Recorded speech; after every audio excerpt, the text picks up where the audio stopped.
believe it. Look at it. We're back. Episode 2 of The Fight Is Right. Come on down.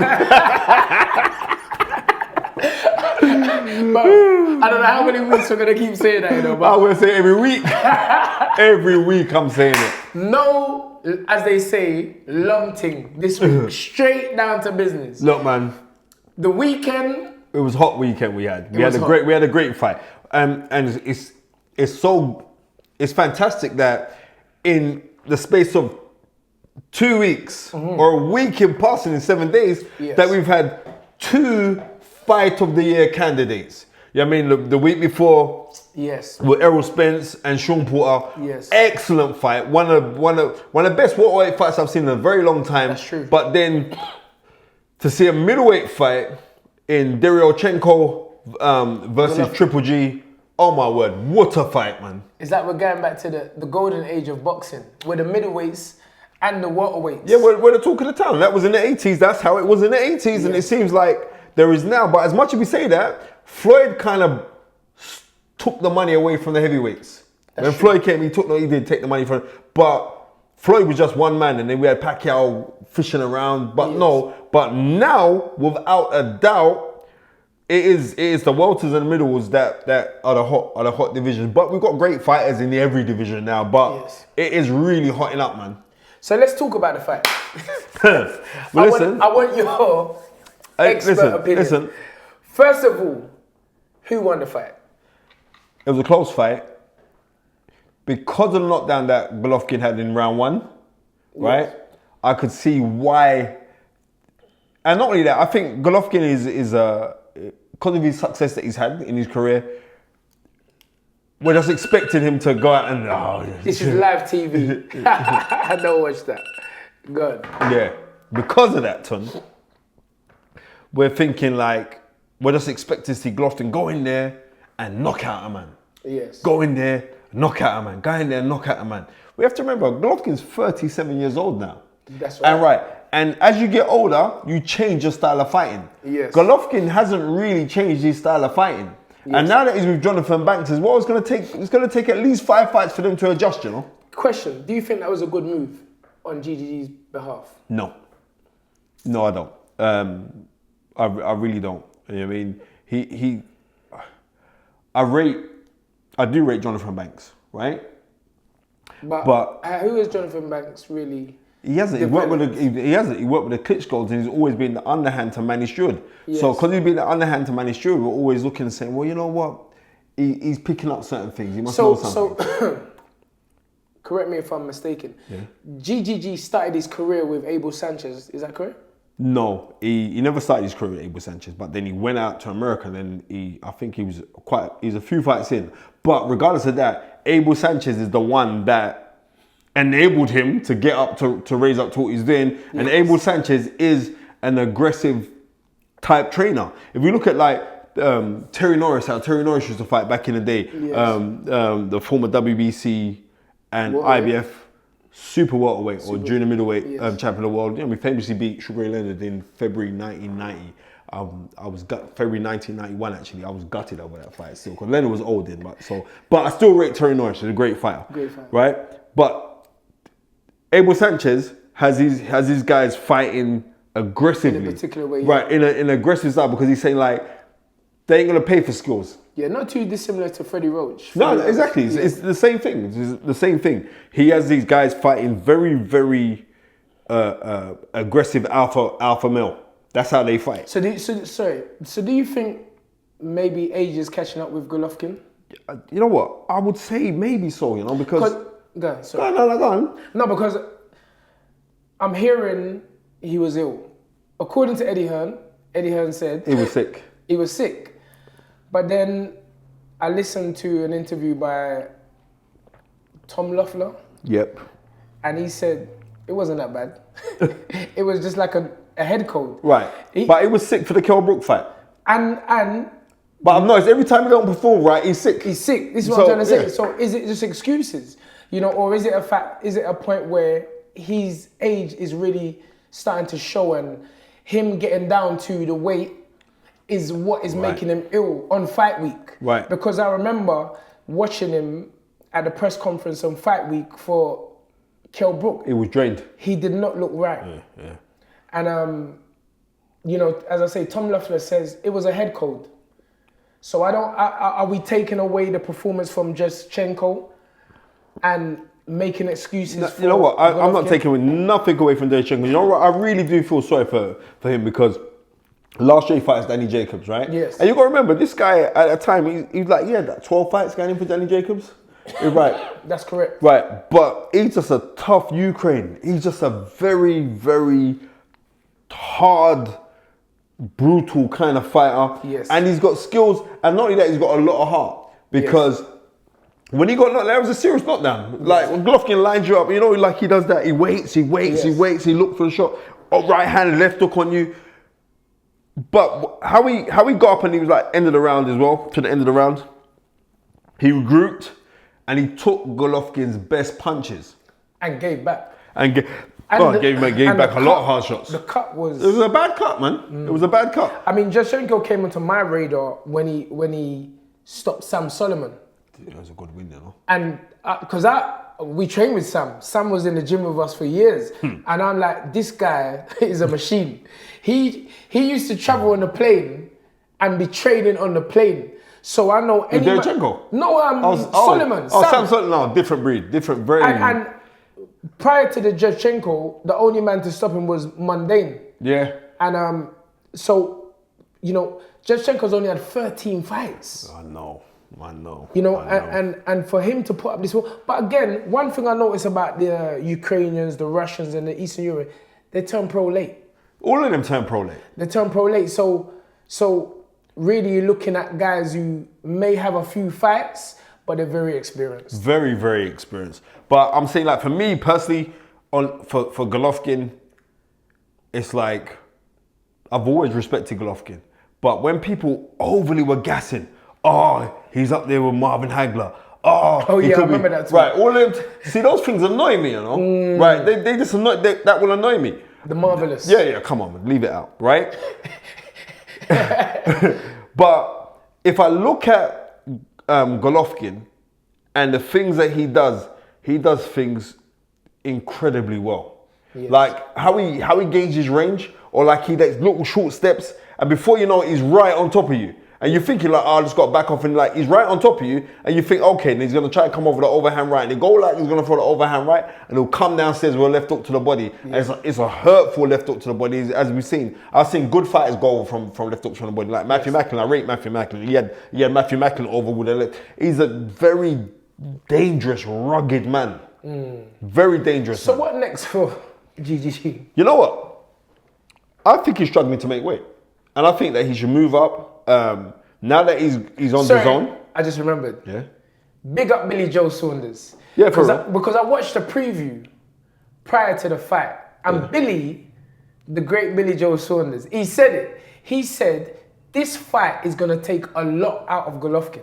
Yeah, well, it did.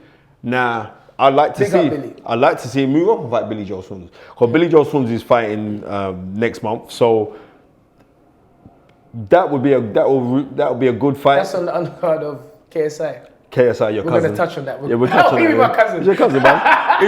KSI's name is Olaje William Oletunja. That is your cousin. Don't try to hide. Nigerians are everywhere. Right? It's your cousin. I like he's coming around for some food for you. Like.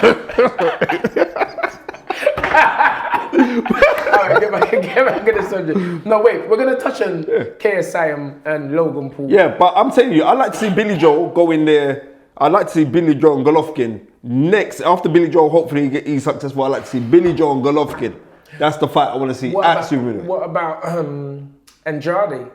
You know what? Let's talk about Andrade. But unfortunately, this is the thing is this, right? And I'm just being real. He's incredibly skilled, yeah? Yes. But he's actually missing that it factor. And I'm not even being horrible to you, because I like the brother. But I'm saying that he's missing the it factor because there ain't no hype behind him. He's just a cool guy. He's very talented, very skilled fighter. You know what I mean? He's a 2-weight world champion. But he needs to do something. I mean, in the day and age we live in, you know, you have to have the it factor. Yeah. And I guess that, you know, he might be a kind of Winky Rat type character. Yeah, it could be. It could very much so. It could be a kind of like a Winky Wright kind of character. But Winky Wright was a different breed. But Winky Wright got some big paydays in there. But because he put in a position where there was no one left to fight. So they had to. Shane Mosley opened the door for Winky Wright. He did. But to tell you the honest truth, the person that really opened the door for Winky Wright was Frank Warren when he brought him over here. And he had 3 really good back-to-back wins when he was a WBO champion. Yes. So he was on a run. So if Ensley Bingham, that was a good fight. He beat Steve Foster. Yes. And then he beat, what was that? That was December 19th, 1997. The knowledge. Right, we're trying, right? Dates. Yeah, right. I got more dates than a Muslim on Ramadan, right? So then, and then he beat Adrian Dodson, who was Adrian Carew from back in the day. He beat Adrian Dodson, but he took Adrian Dodson to school. Yeah, I remember that. Right? He took him to school, and he was even talking to him. How do you like it now? And he just walked in there from his Southpaw stance and stopped Adrian Dodson. So it was those that will kind of brought him into the picture, into the mold. And at that time, there, the WBO title, especially at that weight, wasn't that recognized. Yes. And he kind of bossed the WBO title, and he went on to do really, really good things. Okay, so what about another 168? My boys from Liverpool, Callum Smith. No, Callum Smith's serious, man. No. I don't think Golovkin wants that work with Callum. No. You know what? I think Callum Smith would do Golovkin bad, you know. You might be seriously, right. I think he would do. Because I think Callum has just been plying his trade, you know, great trainer in Joe Gallagher. Yeah. And the two of them have worked away. Right, big up Joe Gallagher. He got trainer of the year. Yes. Ring Magazine, I think. Yeah, Ring Magazine as well. But he got trainer of the year by the British Border Control, right? What, this year? This year, right? Oh yeah. And Joe Gallagher did the longest speech I've ever heard. He brought everyone on there. Everybody on there. No. He brought everyone on the stage. Yeah. He called out everyone on the stage seriously. Even the man that cut his hair when he was 5 years old. You know what I mean? The milkman that passes round. He brought everyone. Listen, you know before we go, congratulations to Joe Gallagher winning the Trainer of the Year. Very happy for you. You deserve it. Yeah, man, he grafts. He does. He works really hard. And I got to speak to Joel's mum. Yes. After, seriously, Joel's mum knows boxing, you know. No. And it was like, when you see those kind of things, it's like there is a community in our boxing. It's a family in our boxing that people don't really get it if you're outside of boxing. I nearly mash up my watch, Tony, give me 15 grand for this blood, right? But it was really nice speaking to Joe. So I've got to big up Joe Gallagher. You know what I mean? He gets a lot of stick, but he went on, yeah, because he's successful. When he went on stage and he was talking about these internet trolls and and he said like everyone should stand up for everybody else within our boxing family. And I said, you know what? I have to high five you but we know the rules. Joe, you got to realize that your haters are actually your lovers. They love you. I told you. Yeah. The thumbs down are the real followers. The real followers. You know why? Because haters are committed. I know. They're committed. We got more than 900. Big up IFL TV. Yeah, Cougar, you know. So Callum Smith. So you have Callum Smith, Billy Joe Saunders, Andrade still 160. Yep. So that's not 168. So you got Chris Eubanks Jr. Chris Eubanks Jr. who was the IBO champion. Yes. I'd like to see him in the Would he take Golovkin? Right now? You're stuttering. Now, because I've got to think about it. Spencer Fearon is stuttering. Now I've got to think.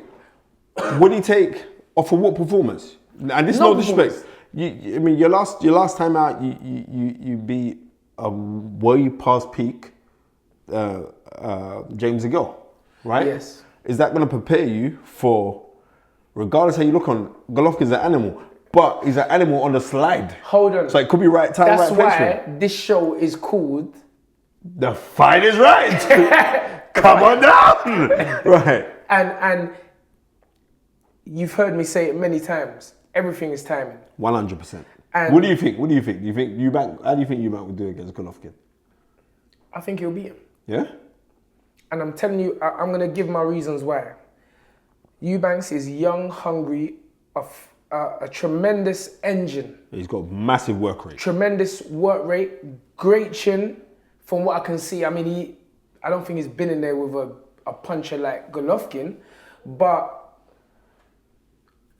as the old man says, it's in the DNA. Yeah, for real. It's in the genetics. And I think that that would be an interesting fight. I would love to see that. The reason why I would love to see that is because, you know, Chris Senior has always spoken about his son, and he's always said his son will beat GGG. And again, it's about it is the fight is right. It is the reason why Canelo is fighting Kovalev. Right time. Because it's the right time. Now, is that a big enough fight for Golovkin? Because according to Tom Loeffler... That fight wouldn't happen anyway. It wouldn't happen because, what was it, Unity Promotions. Unity Promotions, what do we have? What's it called? Unity. So Unity Promotions, what Eubank has... Oh, is that yes, Chris's... This is our promotions. This is what we got. Right, so his promotions are linked up with Al Heyman. Okay. So there's not going to be a crossover on that fight because you know Al Heyman picks his fighters for his guys, and so there won't be no crossover for him to go over and fight on DAZN. So I don't think that fight would ever happen. But Al Heyman fought Tyson. Oh, that's top rank. Yeah, top rank. Okay, so there's not a possibility that Al Heyman could do a deal with DAZN? I doubt that. I doubt that very much. Al Heyman's got his own agenda and he makes his. And again, I guess as according to Tom Loeffler, Golovkin really wants the Canelo fight. Again, the third fight. Yeah. Or he wants meaningful... Yeah, meaningful fights. He's talking... I heard him talking about the Japanese champion, Marauder or something like that. Okay. Yeah. He's not a bad fighter. Okay. But he's talking about meaningful fights. Nobody don't know him. Because you had to think for a second. Nobody don't know this man. Yes. So, you know what I mean? Yes. So, I think Golovkin, he's like name fighters. So, name fighters, he should be looking at Billy Joe. Right, he should be looking at Callum Smith. Yes. He should be looking at Canelo. Yes. These are the fights. But I don't think Golovkin's future now is at middleweight. Golovkin is a big star now. Golovkin can move in between the weights now and fight whoever. And I think that he should move up in weight now. And I think the fight, the fight is it should be him and Billy Joe Saunders. That's the fight. Okay, and finally, what does the future hold for Derevyanchenko? You know what? It's very, very bright for him. Very bright because, you know what I mean, Charlo's down there as well. Charlo's down there. Charlo's down there. You know what I mean? So hold on, they're 160s as well. Yeah. They're 160. Oh, what, no, one of them. Jamil is 160. So and he's a WBC champion. He's WBC champion, okay. yeah. Right. So and Canelo's WBC franchise champion. It's long. Don't worry about it. Right. But that would be a good fight to make. But yet again, it could be the politics because one's an Al Heyman fighter. Yes. Right? And Derevyanchenko is... I think he's Lou DiBella. Lou DiBella. Yes. So, but Lou DiBella works with everyone. Yes. So, you know what? So it could be easy to go do it. You know what I mean? And Lou DiBella... That's the fight. Yep, that is the fight. That's the fight. Derevyanchenko against Charlo. Jamal. That would be a roadblock fight because... That is the fight that can put the Charlo on the map. Yeah, that's what he needs. Because like he's running there, like Charlo's there running down saying he wants to fight Canelo, he wants to fight this guy, wants to fight that guy. But they're saying, look, you got to earn the spot. You got to earn the right to say you're going to fight me. Well, there's an opportunity. Right, and here is the opportunity. Because if he goes in and puts in a fabulous performance, then you never know what could happen. But one last question before we move on. Where does Danny Jacobs fit in all of this? You know what? I kind of feel sorry for Danny, you know. Seriously, I think, like I said, the man beat cancer. So as far as I'm concerned, he's won any fight he goes on, even if he don't get the decision, he's won as far as I'm concerned, right? Yes. But with Danny Jacobs now, he earned a bag of money when he fought Canelo, right? Now, for him to say coming back, and he's coming back now at 168, sorry. He's coming back at super middleweight. Right, so he's coming back at super middleweight. So there's going to be fights. So hold on, so now, if GGG was to step up, you got Callum. Yeah. You got Billy Joe. You've got a rematch with Danny Jacobs and Canelo. And Canelo. Yeah. It's a great time for boxing. It's a great division. Great division. Remember to like, comment, and subscribe to the Stamina for Sale YouTube channel.